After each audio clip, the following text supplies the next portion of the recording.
Everybody, today's WOD is going to be a pretty fun one. It's going to be a 3-round workout, but instead of doing the descending level of difficulty or descending number of reps per round, we're going to go ascending. So it's going to be a little bit back end loaded. So keep that in mind as you're trying to pace yourself properly. If that first round goes by really quick, well, that's because it was short.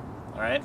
So the 3 rounds are going to look like this. The first round is going to be 2 power cleans, bar coming off the floor. So it's not a hang power clean; it's from the floor.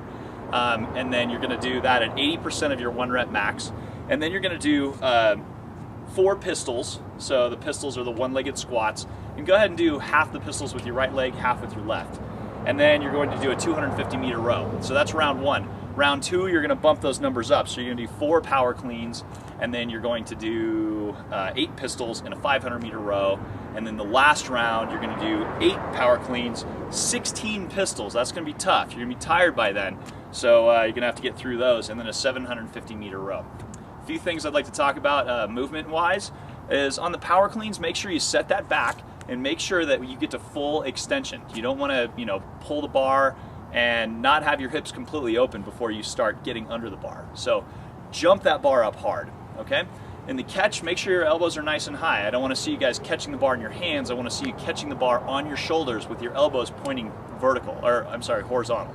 So if the bottom of your triceps is horizontal, that's good. If your elbows are pointing at the ground, that's bad. You're going to feel that in your wrists. Okay? Now on the pistols, a lot of you are going to have to scale this, and that's totally fine. But what I want you to focus on is keeping those heels flat when you drop down. I don't want to see you rocking onto the balls of your feet, which is a pretty typical thing as people struggle through this difficult movement. So if we have to scale by sitting back onto a box or holding onto a post as we drop down, that's fine. Make sure you develop the habit of staying on the heel, because otherwise, as you get strong enough to do the pistol, you're going to have bad habits developed. And then, of course, on the rower, there's a few things that I constantly am dinging people on, and I'd like you to really think about this today.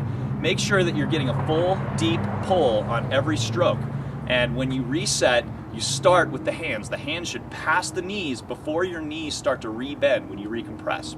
The other thing that I'd like to make sure you guys don't do is called shooting the seat. And you'll see here where the seat starts to move, but the handle's not moving yet. That's an extremely inefficient way to pull. You want the handle and your hips to move simultaneously as one, so you have to have a rigid core to make that happen.